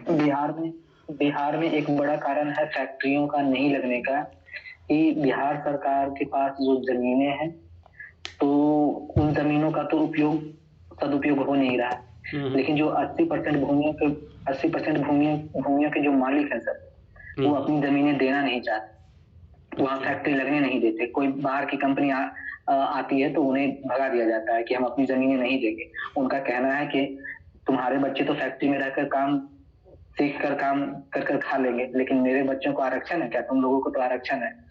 इसलिए बिहार में फैक्ट्रियां नहीं लगने का एक बड़ा कारण ये भी है कि जमीनें कोई नहीं देना चाहते हैं। और देखिए अब ये मुहिम चल रहा है, अब ये मुहिम शुरू हो रहा है कि अब जितने भी बड़े बड़े भूमाफिया हैं जिनके पास जमीनें बहुत है, सरकार उनसे अधिग्रहण करेगी जमीनें और उनको मुआवजा देगी। और इसके लिए भी वो लोग विरोध कर रहे हैं कि ना हमें मुआवजा चाहिए ना हम अपनी जमीन देंगे। ठीक है, वो देखो अब जैसे मान लो हरियाणा इनकम अच्छा है तो शिशु मृत्यु दर भी कम होगा। 1,000 व्यक्ति पे 33 है, तो यहाँ पे कारण है, याद रखना, पेट्रियार्की वाला ज़्यादा है यहाँ पे। हरियाणा की इनकम ज़्यादा पर शिशु मृत्यु दर उतना ही है, बिहार में भी लगभग ज़्यादा ही है उससे, पर देखो केरल में कम है। इसका कारण आगे एजुकेशन से जुड़ेगा। देखो हरियाणा में एजुकेशन 82 है, यहाँ पे 62 है, 94 है, ठीक है। न्यूल उपस्थिति अनुपात 100 व्यक्ति उच्चतर आयु 14 से 15 वर्ष, यहाँ पे 61 है, यहाँ पे 83 है, 43 है। देखो मैं बता रहा हूँ, इकोनॉमी सर्वे उसमें इस तरह के डाटा मिलता है, तो एनालिटिकल पावर तभी पढ़ोगे तभी फायदा मिलेगा। कुछ शब्दों व्याख्या। शिशु मृत्यु दर क्या होता है? किसी वर्ष में पैदा हुए 1,000 जीवित बच्चों में से 1 वर्ष की आयु से पहले मर जाने वाले बच्चों का अनुपात दिखाती है। साक्षरता दर 7 वर्ष से अधिक आयु के लोग साक्षर जनसंख्या का अनुपात है। सबसे गलत डेफिनेशन है, इसके जाके देखोगे ना तो इसमें भाई जो अपना नाम लिखना जानता है उसको साक्षर माना जाता है। बहुत घटिया स्थिति है। निवल उपस्थिति अनुपात 14 से 15 वर्ष की आयु के स्कूल जाने वाले कुछ बच्चों को आयु वर्ग के कुल बच्चों के साथ प्रतिशत है। अब एक चीज़ समझो, एक चीज़ मतलब ऐसा क्यों होता है कि साक्षरता दर का पैमाना ये होता है गवर्नमेंट अपनी छवि सही करने के लिए। भाई हकीकत में तो ये मानना चाहिए ना, आज का पैरामीटर क्या है? इंग्लिश कंपलसरी तुम्हें आता नहीं है तो तुम कोई भी एग्जाम पास नहीं कर पाओगे और जॉब नहीं लगोगे। तो भाई कम से कम ये डाल लो ना आपकी इंग्लिश पढ़ना आना चाहिए, समझना आना चाहिए। फिर देखो कितना एजुकेशन रेट आता है। आप एग्जाम में तो कंपलसरी करके रखोगे, उसके बिना तुम्हें आगे जाने नहीं देंगे। और यहाँ पे अपनी एजुकेशन जो है उसमें तो डाला नहीं तुमने कि हमारा साक्षरता दर इस आधार पर नापा जा रहा है। तो देखो ना विडम्बना सरकार की। ये भी है। यह तालिका क्या दर्शाती है? तालिका का पहला स्तंभ दिखाता है कि केरल में 1,000 जीवित पैदा हुए बच्चों में से 12 बच्चे 1 वर्ष आयु की तक पहुंचने से पहले मर जाते हैं, लेकिन हरियाणा में यह अनुपात 36 है, जो कि केरल की तुलना में 2 गुना से ज़्यादा है। दूसरी ओर हरियाणा की प्रति व्यक्ति आय केरल से ज़्यादा है, जैसा तालिका 1.3 में दिखाया गया। ज़रा सोचिए कि अपने माता पिता के लिए आप कितने प्यारे हैं। ये सोचिए कि सब लोग कितना प्रसन्न होते हैं जब कोई बच्चा जन्म लेता है, परंतु वहीं बेटी जन्म लेती है तो लोग खुश नहीं होते हैं।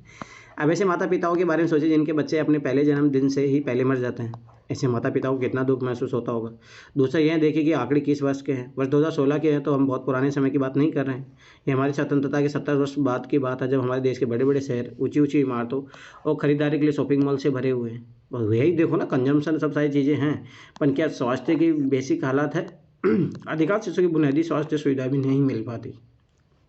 सरकार कभी नहीं खर्चा करना चाहेगी इन चीज़ों पे। अभी देखो ना, राजस्थान में ऐसा हुआ था, राजस्थान गवर्नमेंट ने, क्योंकि अभी इंग्लिश मीडियम का क्रेज़ बढ़ रहा है, स्वाभाविक सी बात है यार, क्या करेंगे बच्चे। अब देखो क्या होता है, इंग्लिश मीडियम में तुम प्राइवेट स्कूलों में पढ़ने जाओगे ना, 1-1.5 लाख रुपए है अगर अच्छी स्कूलों में पढ़ते हो तो तुम। तो गवर्नमेंट ने इस चीज़ का सोल्यूशन निकाला। उन्होंने क्या किया, इंग्लिश की गवर्नमेंट स्कूलें भी खोली, ताकि एटलीस्ट यार, अब देखो स्वाभाविक सी बात है, मेरा मानना है कि वो बहुत गवर्नमेंट का बहुत अच्छा स्टेप था। अगर आप इक्वलिटी की बात करोगे भाई, स्वाभाविक सी बात है कि गरीब का बच्चा तो नहीं जा सकता ना, पर ठीक है उन्होंने कम पैरामीटर पे शुरू किए थे, पर एटलीस्ट शुरू तो किए थे। अभी बीजेपी गवर्नमेंट ने आते हुए बंद कर दी। क्यों? क्योंकि प्राइवेट फंडिंग मिली है इनको, प्राइवेट स्कूलों की तरफ से फंडिंग मिली है, ताकि क्योंकि अगर ये गवर्नमेंट स्कूलें चमकने लग जाएगी तो प्राइवेट स्कूल ऑटोमेटिक बंद हो जाएगी ना। अभी मेरे गांव में क्या हो रहा है कि जो हिंदी के लिए जो है, जो गवर्नमेंट स्कूल इतनी अच्छी चल रही है ना, यहाँ की सारी जो प्राइवेट जो मतलब स्कूल है वो सारी बंद हो गई। मतलब बंद इन द सेंस 50-150 बच्चे भी नहीं बचे। कारण गवर्नमेंट स्कूल अच्छे टीचर हैं, वहाँ पे अच्छे टीचर पढ़ा रहे हैं, तो ऑटोमेटिक होना भी यही चाहिए ना।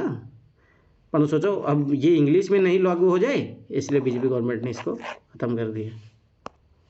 सोचो देखो कितना काम करते हैं, ऐसे माफिया इसलिए बने हैं। चाहे आप इसमें आप ये देखो ना, गवर्नमेंट क्यों नहीं ध्यान रखती है, जो गवर्नमेंट हॉस्पिटल होती है वो क्यों नहीं ध्यान रखती है, क्योंकि भाई प्राइवेट स्कूल जो प्राइवेट जो हॉस्पिटल वो चमकेंगे कैसे।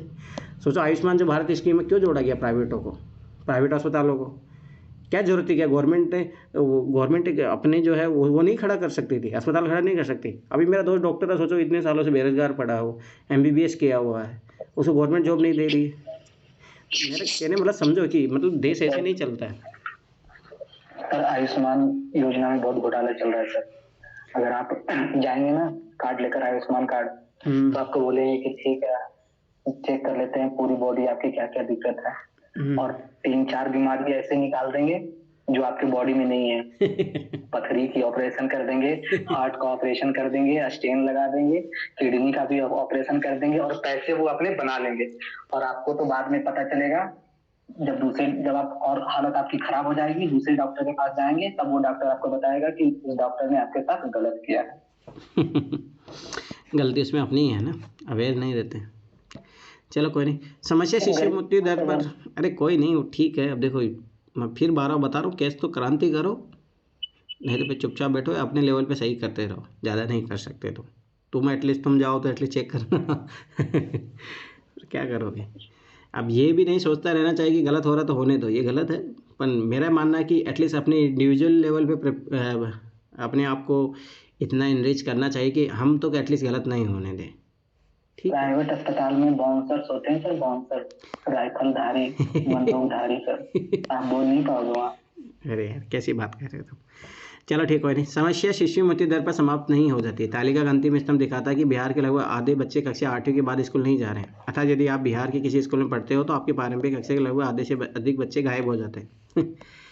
देख लो अमित, जिन बच्चों को स्कूल में होना चाहिए था वे वहाँ नहीं होते हैं। अगर वे आपके साथ होता तो आप अभी यह सब न पढ़ पाते जो पढ़ रहे हैं।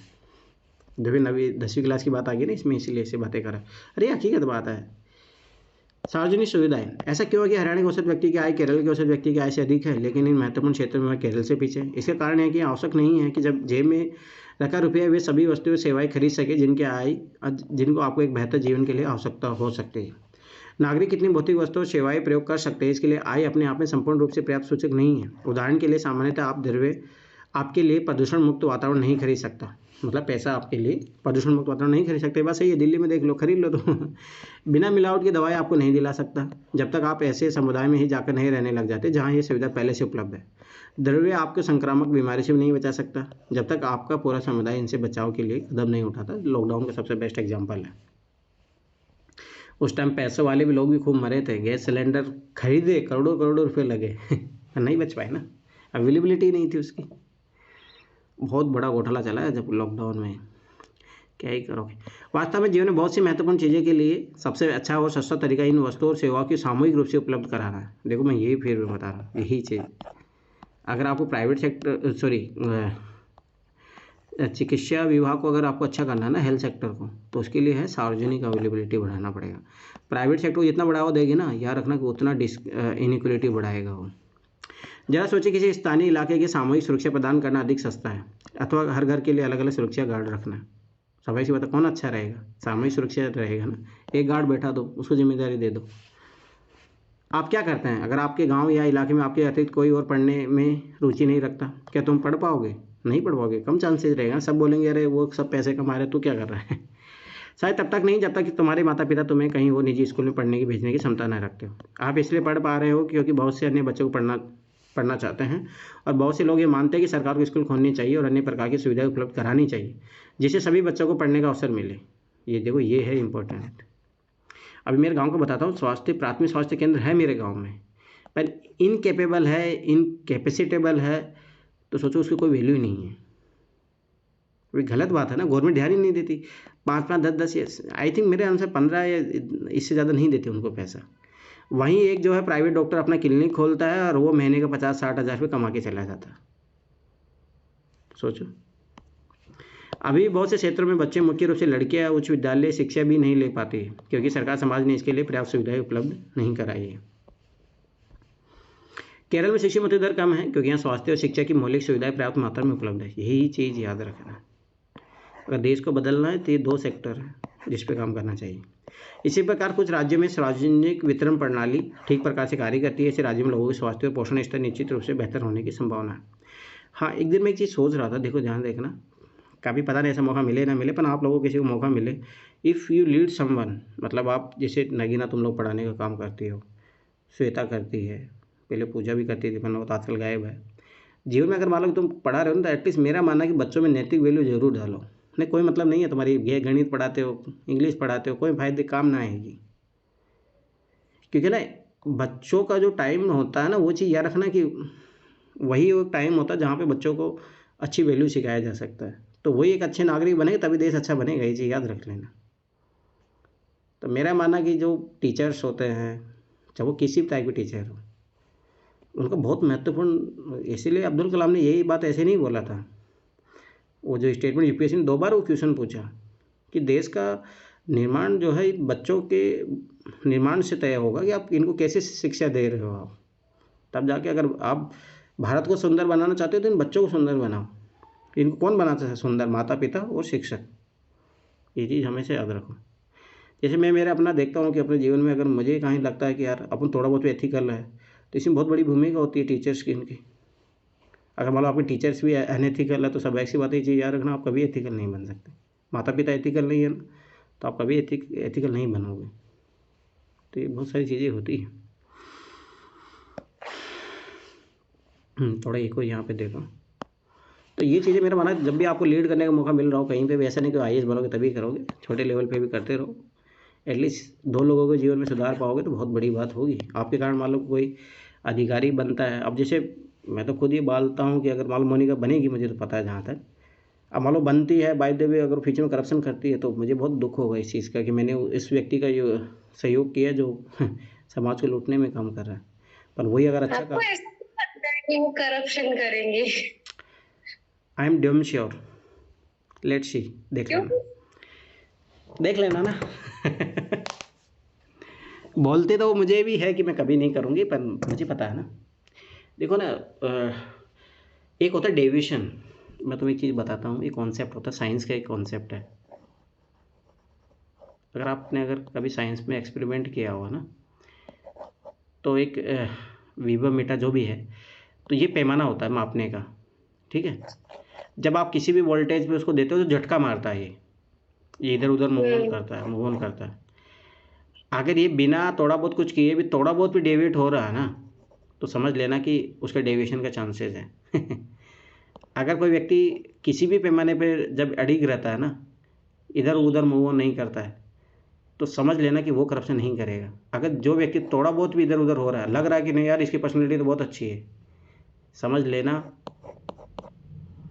गया वो काम से। और मेरे भविष्य में प्रेडिक्टेबिलिटी किसी करता हूँ तो मैं बहुत सोच समझ के करता हूँ। अरे अभी तुम खुद देख लो ना, रणवीर आलेबिया वो इलाहाबादी एक जो है, क्या हुआ ना, आ गया ना सामने उसका हकीकत।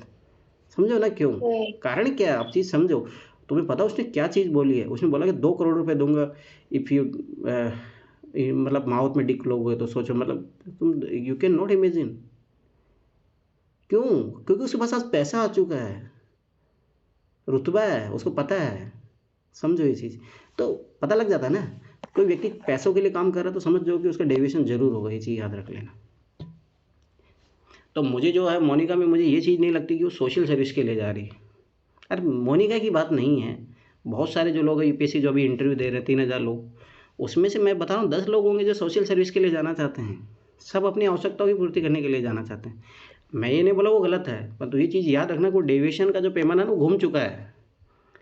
जब आवश्यकताओं की बात आती है तो आवश्यकता तो कभी ख़त्म होती नहीं है। तो ये कारण रहता है, ये चीज़ याद रख लेना।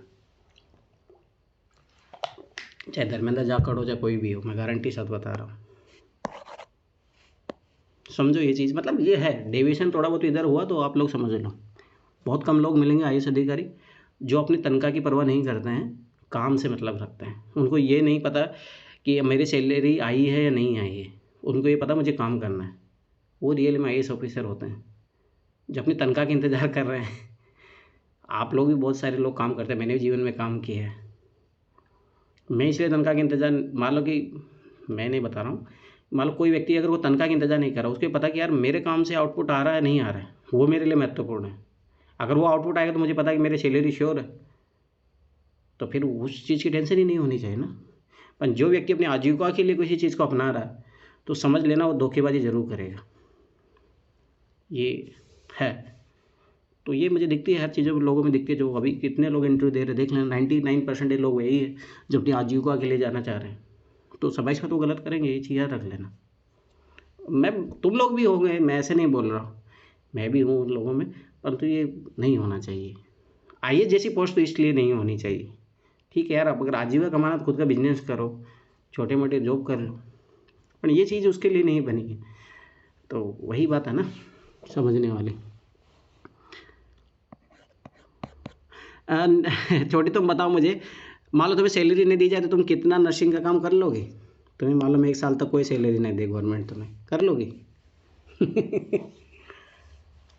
समझो इस चीज़ को, धरने पे देना। तो बस मेरी बेसिक नीड्स पूरी कर दे तो मैं कर लूंगी। तो हाउ कैन यू डिफाइन कि what is your basic need? रोटी कपड़ा मकान बस। वो तो गवर्नमेंट आज के लिए इंदिरा गांधी कौन सी रसोई योजना तो उसमें भी चल रही है। हाँ सर, मेरे को सिंपल खाना ही पसंद है, मेरे को लग्जरी खाने का शौक नहीं है। सिंपल दाल रोटी मैं रोज खा सकती हूँ। लेट्स सी, तुम्हारा भी टेस्ट होगा कभी ना कभी, मैं जानूंगा तुम्हें, तुम्हारे बारे में जानूंगा, तब पता लगेगा मुझे। Let's see time. और सर कभी कभी दाल मतलब पूरी भी अगर कोई खिला दे तो। चलो कोई नहीं, देखो थोड़ी सी देर में आ गई ना चीजें। तो सर एक बार जीवने का शौक किसे नहीं होता, मुझे तो बड़ा शौक है कि मेरे को कोई बुलाए बिठा के जमाए। तो मेरे गांव में आ जाया करो, कि महीने में 10 दिन तो आराम से मिल जाएगा आपको। चलो कोई नहीं, मैं बता रहा हूँ कि ये चीज़ मतलब समझो कि मैं ऐसा नहीं बोल रहा हूँ कि देखो शिवानी, आप ये चीज़ समझो कि ये हर व्यक्ति के अंदर होता है, जैसे मैं खुद बोल रहा हूँ। पर तो प्रिपेयर योर सेल्फ कि यार नहीं, मैं आईएएस की तैयारी कर रहा हूँ तो मुझे इसलिए नहीं करना है। हो सकता है आज मुझे लगे कि यार बेसिक नीड मेरी कंप्लीट होगी, वो सब चीज़ें, पर वो ठीक है, परंतु वो प्रायोरिटी नहीं होनी चाहिए ना। ये चीज़ हमें सर ये चीज है ना, मेरे को मेरे पापा से मिली है। मेरे पापा बहुत ही साधारण व्यक्ति थे, मतलब सिर्फ 2 जोड़ी उनके पास कपड़े हुआ करते थे। जब तक वो पूरे नहीं फट जाते थे ना, तब तक वो दूसरा कपड़ा नहीं खरीदते थे। गांधी जी का कॉन्सेप्ट है maximum utilisation of the source. आपके पास जो सोर्स है उसका मैक्सिमम यूटिलाइजेशन करो, और वो सही बात है। पर इस चीज़ का मतलब कंट्रोवर्सी भी है इस चीज़ को कि अगर आप ऐसा करोगे तो उपभोग कैसे बढ़ेगा, गवर्नमेंट को टैक्स कैसे मिलेगा। तो ये भी डायलेमा है। एक बार मैंने किसी आदमी से पूछा था सर कि आप लोग घूस कैसे लेते हैं, और मतलब क्यों लेना पसंद है, क्यों लेते हो घूस आप?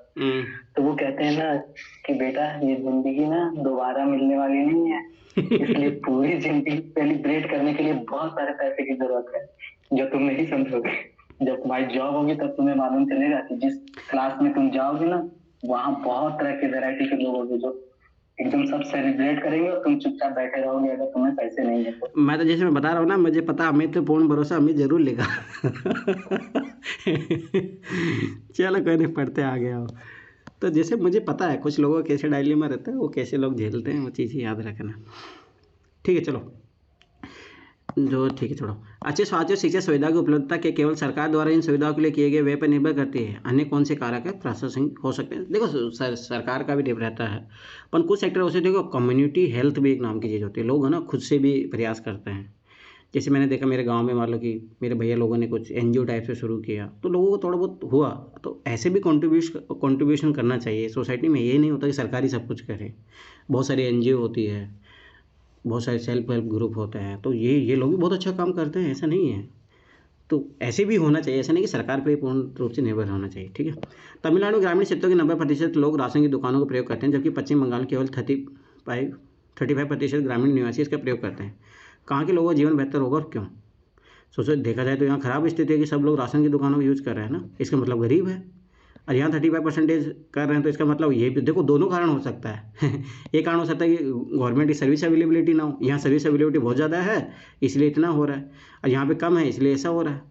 देखो यही चीज़ याद रखना, मैं इसलिए बता रहा हूँ। ये चीज़ें समझो भाई, एनसीईआरटी आपको हर तरीके से दिमाग खोलना सिखाती। जैसे मान लो कि अभी गवर्नमेंट होम मिनिस्ट्री ने डाटा निकाला कि जो रेप केस है वो कम हो रहे हैं, तो आपको क्या लगता है कि रेप केस कम हो रहे हैं? No never.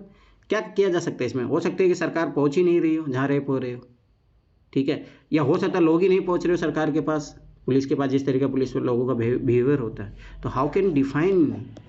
इसी में फिर मैं बता रहा हूँ, डाटा डिफाइन नहीं कर सकता। सरकार के डाटे हो चाहे कोई भी डाटा हो, ये डिफाइन नहीं करता है देश की ग्रोथ कैसी हो रही है, क्राइम रेट डाउन हो रहा है नहीं हो रहा।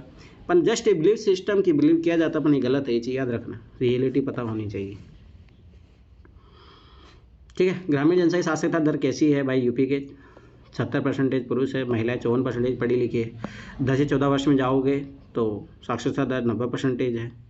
ठीक है, 87% है, पर वही 10 से 14 देखो यहाँ पे डाउन हो गई, कम हो गई, फिर आगे जाते तो और कम होती चली जाती है। वो चीज़ थोड़ा समझने वाली बात है। ये बॉडी मास इंडेक्स यूपीएससी ने क्वेश्चन पूछा भी था इस टाइप का, मतलब यूपीएससी नहीं, पर फिर पता होना चाहिए। यह ज्ञात करने के लिए कि आम उचित प्रकार से पोषित है एक तरीका, जिसे वैज्ञानिक शरीर द्रव्यमान सूचकांक कहते हैं, बीएमआई कहते हैं। ये बहुत इंपॉर्टेंट होता है हेल्थ के दृष्टिकोण से। इसकी गणना करना सरल है। कक्षा में प्रत्येक विद्यार्थी अपना भार और ऊंचाई ज्ञात करे, प्रत्येक बच्चे का भार किलोग्राम में ले, फिर दीवार पर एक पैमाना बनाकर ये छोड़ो। मतलब कहने मतलब है कि आपका फिर इसमें एक पैरामीटर होता है कि इतनी आपकी एज है, ठीक है, इतनी शरीर की हाइट है, कितना वेट होना चाहिए, ये सब सारी चीज़ें। तो अब सब लोग अपना अपना देख लेना और उसी अकॉर्डिंग और होना चाहिए। मतलब जैसे मैं बता रहा हूँ, मेरा बीएमआई ज़्यादा है अभी, मेरा एटलीस्ट 10 से 15 किलो वजन कम होना चाहिए। माई एज और हाइट के अकॉर्डिंग। ये अब एज नहीं देखा जाता, हाइट के अकॉर्डिंग देखा जाता है। ठीक है, तो ये चीज़ थोड़ा याद रखना। ठीक है, देख ले। फिर भी सीधा रखते हुए ऊंचाई का सही माप करें, सेंटीमीटर में नापे की ऊंचाई का सही माप करें, किलोग्राम में व्यक्त भार को ऊंचाई के वर्ग से भाग दे। आपका जो ये चीज़ याद रखना, ऊंचाई से भाग देंगे, आपको जो अंक प्राप्त होगा बीएमआई कहलाता है। फिर इस प्रश्न को 90 प्रश्न पर दी गई अनुसार छोड़ो, वही है, वो सब सारा दिया हुआ, पैमाना दिया होता है। छोड़ो, इधर आओ, ये दिया मानव विकास रिपोर्ट, इसके बारे में यूपीएससी क्वेश्चन पूछे भी। एक बार ये बात समझ में आ जाएगी, यद्यपि आय का स्तर महत्वपूर्ण है, पर यह विकास के स्तर को मापने का अपर्याप्त मापदंड है। तो हम अन्य मापदंडों के बारे में सोचने लगेंगे। ऐसे मापदंडों की सूची लंबी हो सकती है, लेकिन वह इतनी उपयोगी नहीं रहेगी। हमें अधिक महत्वपूर्ण चीज़ों को कम संख्या में आवश्यकता है। स्वास्थ्य और शिक्षा के सूचक, जैसे हमने केरल और हरियाणा की तुलना करने के लिए प्रयोग किए, ऐसे सूचकों में है। पिछले लगभग 1 दशक में स्वास्थ्य और शिक्षा सूचकों की आय के साथ व्यापक स्तर पर विकास के माप के लिए प्रयोग किया जाने लगा है। उदाहरण के लिए यूएनडीपी द्वारा प्रकाशित मानव विकास रिपोर्ट यूपीएससी क्वेश्चन पूछा। देशों की तुलना लोगों के शैक्षिक स्तर, उनकी स्वास्थ्य स्थिति और प्रति व्यक्ति आय के आधार पर करती है। ये भी 2 क्वेश्चन बने थे, एक बार तो डायरेक्ट ये पूछ लिया था, एक बार इसके पैरामीटर भी पूछा था, पर वो पहले पूछे थे। बात उसके पड़ोसी देशों की 2018 की मानव विकास रिपोर्ट है। कुछ संबंध आंकड़ों को दृष्टि डालना रुचिकर होगा, मतलब थोड़ा बहुत देखना चाहिए। अब देखो, श्रीलंका का प्रति व्यक्ति आय भारत से ज़्यादा है। जन्म के समय संभावित आयु देखो, श्रीलंका की सबसे ज़्यादा है, भारत की कम है। विद्यालय औसत आयु भारत का देखो बहुत कम है श्रीलंका के कंपेरिजन में, इसलिए मानव विकास सूचकांक में इनका स्थान अच्छा है, भारत का बहुत पीछे।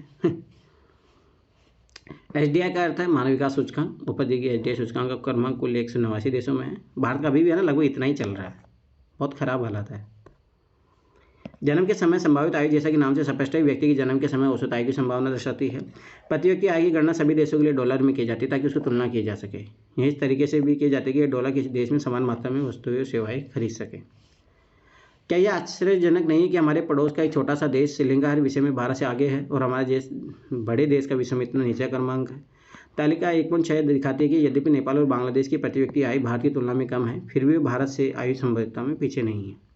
और एक कुछ ये रखना कि जैसे अब इसमें ख़राब रिपोर्ट आती है ना, तो गवर्नमेंट क्या करती है, इसको क्रिटिसाइज़ करती है, इसके गलत है, ये भारत को नीचा दिखाने का ये है वो है वही उस दिन वाली मैं बात बता रहा था कि इलाहाबाद में जो हुआ उसको जोड़ के देखा जाना, यही होता है जब गवर्नमेंट अपने फेलियर एक्सेप्ट नहीं करती है, दूसरों पर डाल देती है। एसडीआई के परिकलन के लिए बहुत से सुधारों सुझाव दिया गया। बात यही नहीं है, जब अपन जीवन में अपन खुद अनसक्सेसफुल होते तो अपन भी क्या करते हैं, यार उस दिन मौसम अच्छा नहीं था, ये नहीं था, वो नहीं था मानव विकास रिपोर्ट में बहुत सी नए घटक जोड़े गए हैं, लेकिन मानव के विकास से पहले यह बात स्पष्ट कर दी गई है कि विकास महत्वपूर्ण है। एक देश के नागरिकों को के साथ क्या हो रहा है, लोगों को स्वास्थ्य, उनका कल्याण सबसे अधिक जरूरी है।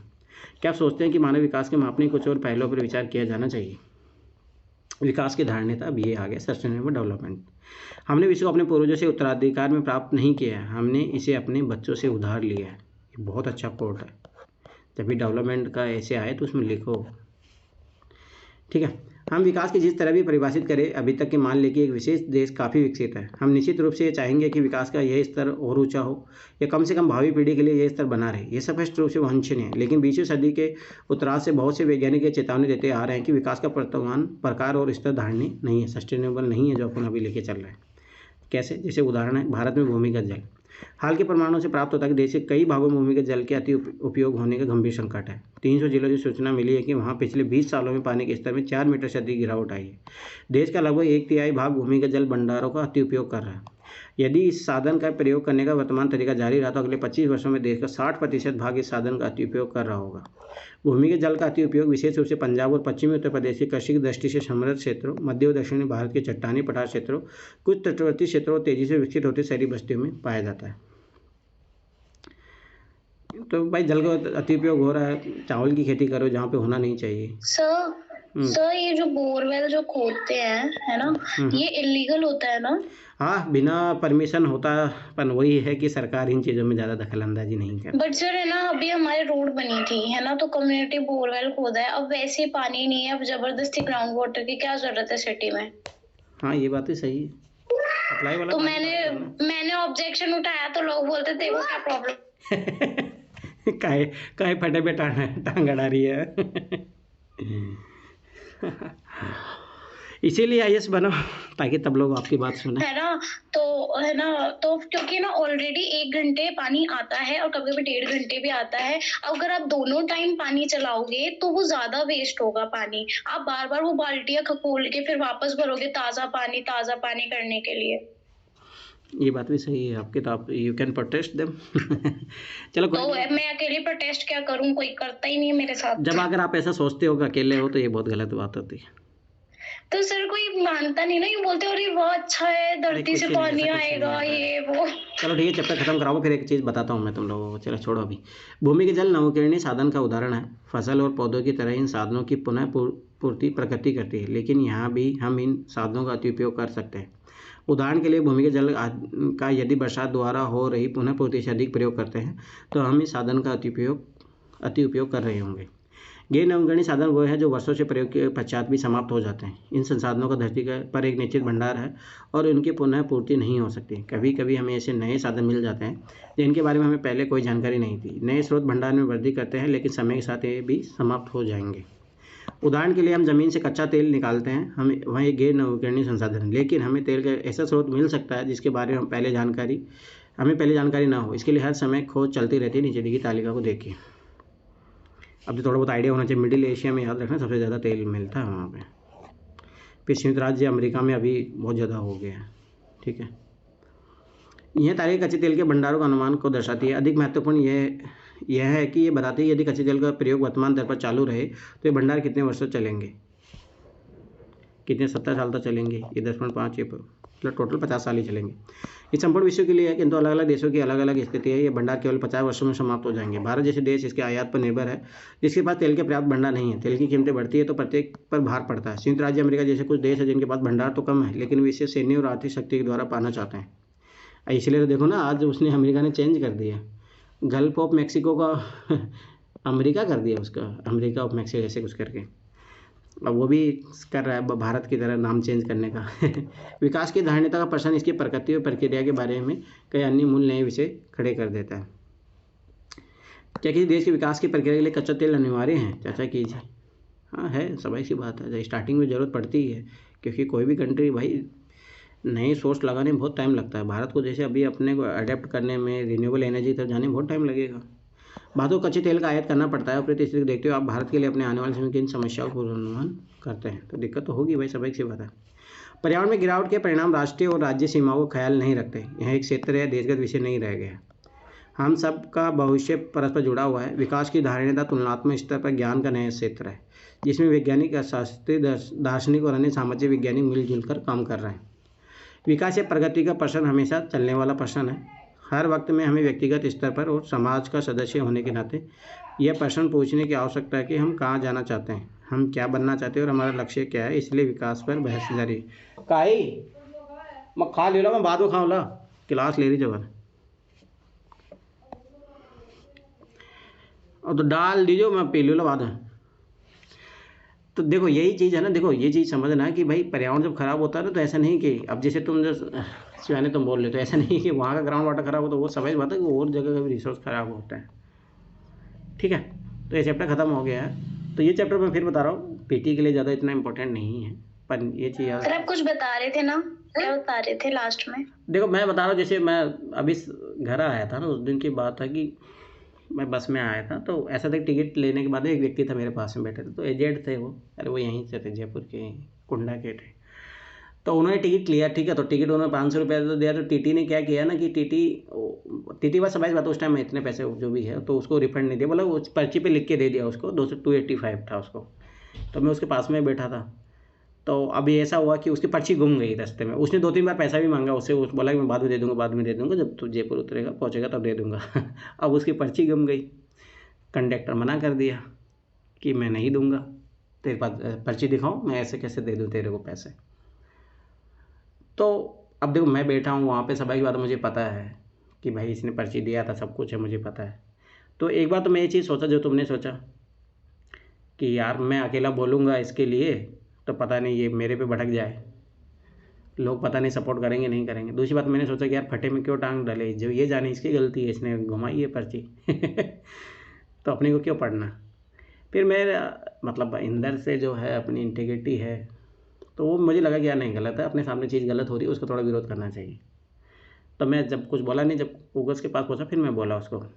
जब मैं उतरने के लिए खड़ा हुआ तो मैंने बोला कि भाई आप इसके पैसे दीजिए। तो कंडक्टर मना कर दिया। मैं बोला कैसे नहीं दोगे आप, क्यों नहीं दोगे आप, बताइए रीज़न बताओ। मेरे सामने दिया, लिख के दिया 285 है कि ऐसे कैसे जुटला सकते हो आप उस चीज़ को। जब फिर मैं बोलने लगा तो 2-3 आदमी और बोलने लग गए, तो फिर ऑटोमेटिक कंडक्टर दब गया, तो फिर देने पड़े उसको पैसे।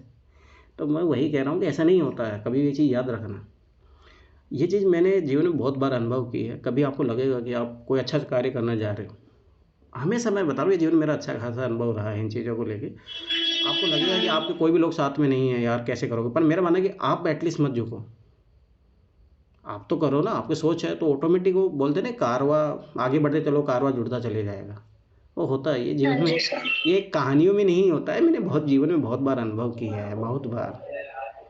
महात्मा गांधी के साथ भी ऐसा होता है। अगर तुम गांधी जी का बुक पढ़ोगे ना, सत्य का प्रयोग, तो उसमें एक बार ऐसा ही होता है कि गांधी जी जब आश्रम चला रहे थे, ये जो अहमदाबाद में था ना, कौन सा नाम है उसका, साबरमती आश्रम। तो उसमें ऐसा होता है कि गांधी जी मतलब जो है किसी चीज़ का अपोज करते हैं तो सब लोग उसके खिलाफ हो जाते हैं गांधी जी के, ऐसा था मामला है ना। हाँ मतलब उसमें ऐसे कंडीशन बनती है। तो फिर गांधी को मतलब जो वहाँ पे आश्रम में जो लोग रहने वाले थे उनके लिए डेली का खर्चा होता है, गांधी जी के पास नहीं था। तो गांधी जी की बिलीव सिस्टम था, वो भी मतलब थोड़ा वैष्णव रहे हैं, तो उनको बिलीव था कि भगवान जरूर मदद करेंगे, वो कैसे भी करें। तो उस टाइम ऐसा था कि अगले दिन के लिए पैसा नहीं था गांधी जी के पास, हकीकत बता रहा हूँ। तो आप सोचो गांधी जी को ये चिंता जरूर थी कि क्या होगा, परंतु गांधी जी ये चिंता नहीं की। गांधी जी को पता है कि मैं जो कर रहा हूँ अच्छा कर रहा हूँ और मुझे पता है कि कोई ना कोई तो होगा यार जो सपोर्ट करेगा। तो उस रात ऐसा होता है कि अगले दिन के लिए कुछ भी नहीं था खाने के लिए, तो एक गाड़ी आती है, उसमें से पैसे फेंक के चले जाते हैं और ये भी बताते नहीं हम कौन है, पर हो गया गांधी जी का जुगाड़। तो मेरा कहने का मतलब कि होता है यार जीवन में, ऐसा बहुत बार होता है कि आपको लगता है कुछ भी नहीं। मेरे साथ भी ऐसे मैंने जीवन में बहुत बार किया। मैंने एक बार जब भागवतम करवाई थी तब मेरे पास 1 रुपये भी नहीं था, घर वाले भी साफ मना कर दिए थे, हैंड ओवर कर दिए थे। ऐसा था कि टेंट वाले को पैसे देने के हमारे पास पैसे नहीं थे, टेंट वाला आके बैठा हुआ था बाहर। अच्छा, आपने भागवत बजवाई थी? हाँ 2 बार मैंने करवाई है। सब मेरे को भी, मतलब मेरा भी बहुत मन है कि कभी मैं ऐसा करूँ। तो सुनो श्री, तो उस टाइम ऐसा था कि सोचो कि बाहर बैठा है, मेरे पास पैसे नहीं है, मेरे घर वाले साहब मना करेंगे हम नहीं देंगे, आप यू कैन रिस्पॉन्सिबल। तो ऐसा हुआ कि एक व्यक्ति आया जिससे उम्मीद नहीं थी, सोचा प्रोग्राम खत्म हो चुका था, सब कुछ हो गया था, वो फिर पैसे देने आया और उतने पैसे दिए जितना उस टेंट वालों को देना था। मेरा काम हो गया। तो यह तो बिलीफ सिस्टम होना चाहिए, ऐसा नहीं कभी भी नहीं होना चाहिए कभी। देखो इसीलिए ना बहुत लोग इसी कारण जो है अच्छे बनने की जगह बुरे बन जाते हैं। जो अमित बोला था ना करप्शन क्यों करते हैं लोग, वो यही कारण होता है। उनमें ये इच्छा शक्ति नहीं होती है, या ये नहीं होता कि यार मैं ये कर लूँ, पर वो सोचते कि यार कोई साथ नहीं दे रहा, मैं क्यों फटे में टांग डालूँ, ये है, ये सोच के जो अपनी इंटीग्रिटी पे दबा लेते हैं ना, तो फिर बार बार वो फिर गलत कामों की तरफ आगे बढ़ जाते हैं। तो ये चीज़ हाँ जी सर, मैं तो यही विश कर रही हूँ कि वो पानी की वो जो मोटर सी है ना वो चलनी नहीं चाहिए, खराब हो जानी चाहिए। विश मत करो, दादा अच्छा की प्रोटेक्ट करो, समझाओ लोगों को। चलो ठीक है, कोई सर नहीं। मेरा समझता मानना है कि नहीं है ना जीवन में कोई, ना बहुत मैंने कुछ तो बोला था बहुत कुछ सीखने को पर मिलता है। मेरा कोई मानना नहीं है कि जीवन में, समझता। अरे नहीं ऐसा नहीं होता, तुम लोग गलत, तो ये चीज़ मेरा अनुभव अच्छा खासा रहा है इन चीज़ों। मेरा मानना है सर पता है क्या, मेरे को एक तो छोटी समझते हैं कि ये तो छोटी ऐसा सी कुछ है, इसको नहीं क्या होता। पता होगा, सीखने ये तो वाले लड़की है, छोटी सी है, ये वो तो तो बोलोगे हम तुम बड़े तो, हैं तुमसे। मैं तुम लोगों से ज़्यादा पढ़ी लिखी हूँ, ठीक है, डू नॉट। चलो ठीक है। जादू तो ना करो। अरे दूंगा उठा के अभी। चलो ठीक है, मैथ पढ़ते हैं।